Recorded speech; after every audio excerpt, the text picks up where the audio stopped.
अब वो दिन दूर नहीं जब ईपीएफओ का पैसा निकालना उतना ही आसान हो जाएगा जितना गूगल पे से पेमेंट करना। 12 साल बाद ईपीएफ के नियमों में ऐसा बदलाव होने वाला है जिससे आपकी सैलरी, पीएफ और पेंशन तीनों बदल सकते हैं। आखिर सरकार क्या प्लान कर रही है? फायदा होगा आपका या जेब पे आपकी असर पड़ेगा? आज की वीडियो में आपको पूरी सच्चाई समझ आ जाएगी। अंत तक जरूर देखिए। दोस्तों, अगर आप नौकरी करते हैं, आपकी सैलरी से हर महीने पीएफ कटता है या आपके घर में कोई भी प्राइवेट जॉब में है, तो आज की खबर आपके लिए बहुत बड़ी है, क्योंकि ईपीएफओ यानी एम्प्लॉयज प्रोविडेंट फंड ऑर्गेनाइजेशन अब ऐसा सिस्टम लाने की तैयारी में है जिससे पीएफ निकालने का तरीका पूरी तरह से बदल सकता है। नमस्कार दोस्तों, मैं साहिल वत्स आज आपके लिए रिसर्च करके लाया हूँ बिल्कुल ऐसी खबर जिससे आपको बहुत राहत मिलेगी। तो अब तक क्या होता था, जब भी पीएफ निकालना होता था लंबा प्रोसेस, जैसे वेबसाइट लॉगिन और फिर क्लेम का अप्रूवल, ठीक है, कई दिन इंतजार और कभी कभी तो डॉक्यूमेंट इशू की वजह से पैसे अटक जाते थे। लेकिन अब खबर यह है कि ईपीएफओ एक नया एटीएम और यूपीआई बेस्ड सिस्टम लाने पर काम कर रहा है।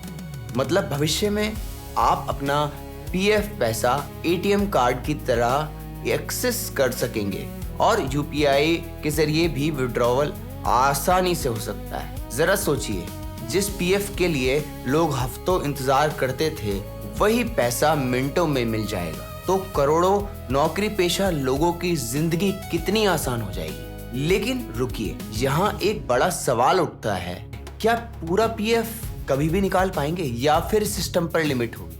देखिए, अभी तक जो जानकारी सामने आई है उसके मुताबिक ईपीएफओ पूरी प्रक्रिया को डिजिटल और फास्ट बनाना चाहता है।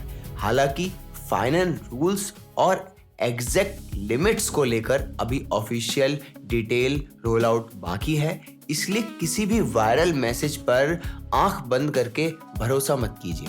अब कहानी का दूसरा हिस्सा और भी बड़ा है। 12 साल बाद ईपीएफ की सैलरी लिमिट बढ़ाने की चर्चा तेज हो गई है। अभी क्या होता है, ईपीएफ कैलकुलेशन के लिए बेसिक सैलरी की लिमिट 15,000 रुपए मानी जाती है, यानी एम्प्लॉयर कंट्रीब्यूशन और पेंशन कैलकुलेशन उसी हिसाब से तय होता है। लेकिन अब रिपोर्ट्स में कहा जा रहा है कि सरकार इस लिमिट को बढ़ाने पर विचार कर रही है, और अगर ऐसा होता है तो इसका सीधा असर आपके टेक होम सैलरी और फ्यूचर पेंशन दोनों पे पड़ेगा। अब यहाँ बहुत लोग कंफ्यूज हो जाते हैं, तो आसान भाषा में मैं आपको समझाऊंगा इस चीज को। अगर ईपीएफ लिमिट बढ़ती है तो आपकी सैलरी का ज्यादा हिस्सा पीएफ में जा सकता है। मतलब हाथ में आने वाली मंथली सैलरी थोड़ी कम हो सकती है, लेकिन दूसरी तरफ रिटायरमेंट के बाद मिलने वाला पीएफ कॉर्पस और पेंशन ज्यादा मजबूत हो सकता है। यानी आज थोड़ी एडजस्टमेंट, लेकिन फ्यूचर ज्यादा सिक्योर। अब यहाँ लोगों की राय दो हिस्सों में बटी हुई। कुछ लोग तो कह रहे हैं बहुत अच्छा फैसला है, रिटायरमेंट के लिए ज्यादा पैसा बचेगा। वहीं कुछ एम्प्लॉयज परेशान हैं कि पहले ही महंगाई इतनी है, ऊपर से हाथ में आने वाली सैलरी और कम हो गई, तो मंथली बजट कैसे चलेगा। और सच कहें तो दोनों की बात में दम है, क्योंकि आज का मिडिल क्लास सबसे ज्यादा प्रेशर में है।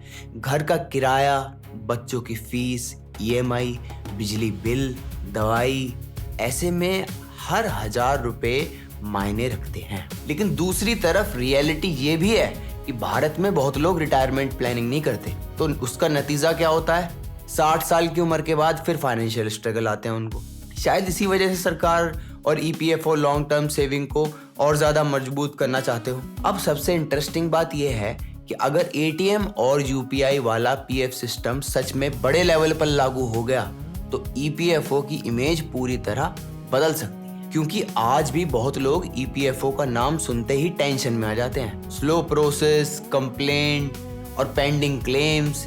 लेकिन डिजिटल स्पीड आने के बाद पूरा एक्सपीरियंस ही बदल जाएगा, और यही वजह है कि ये खबर इतनी तेजी से वायरल हो रही है। लेकिन दोस्तों, यहाँ आपको एक बात ध्यान रखनी होगी, सोशल मीडिया पर अभी कई सारी फेक पोस्ट घूम रही हैं। कुछ लोग कह रहे हैं कि पूरी पीएफ तुरंत निकाल पाएंगे, कुछ कह रहे हैं कि सैलरी आधी हो जाएगी। तो ऐसी फेक न्यूज से बचिए और हमारे चैनल को सब्सक्राइब कीजिए, क्योंकि हम लाते हैं आपके लिए बिल्कुल असली खबर। अभी तक जो रिपोर्ट सामने आई है उसके मुताबिक डिस्कशन और प्रिपरेशन चल रही है। फाइनल इम्प्लीमेंटेशन और एग्जैक्ट रूल्स ऑफिशियल नोटिफिकेशन के बाद ही क्लियर होंगे। इसलिए पैनिक करने की बिल्कुल जरूरत नहीं है और फेक न्यूज पे बिलीव करने की जरूरत नहीं है। जितनी न्यूज आई है उतनी ही बताइए, ना इससे ज्यादा आई है ना कम आई है। तो फेक न्यूज को जो है बिल्कुल ना देखें, लेकिन अपडेट रहना बहुत जरूरी है। उसके लिए चैनल को जरूर सब्सक्राइब कर लें। अब जरा एक बड़ा सवाल है, अगर आपको ऑप्शन मिले आज ज्यादा सैलरी हाथ में लेने का या फ्यूचर के लिए ज्यादा पेंशन और सेविंग बनाना, तो आप इनमें से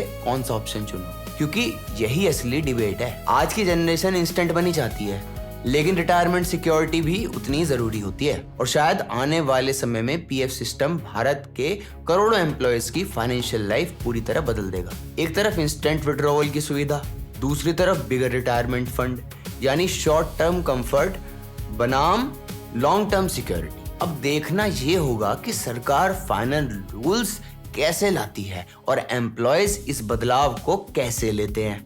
लेकिन इतना तय है, ईपीएफओ में जो बदलाव आने वाले हैं ना, वो छोटे नहीं होने के। और अगर आपने अभी तक अपने पीएफ अकाउंट, नॉमिनी डिटेल्स और केवाईसी अपडेट नहीं किए तो जल्द ही कर लीजिए, क्योंकि डिजिटल सिस्टम में सही डिटेल्स होनी बहुत जरूरी होती है। अब आप बताएं, क्या पीएफ को एटीएम और यूपीआई से निकालने की सुविधा आनी चाहिए और सैलरी कम होकर फ्यूचर पेंशन बढ़े? ये फैसला सही है या गलत है? कमेंट करके अपनी राय जरूर बताइए। आपकी राय बहुत मायने रखती है हमारे लिए और देश के लिए भी।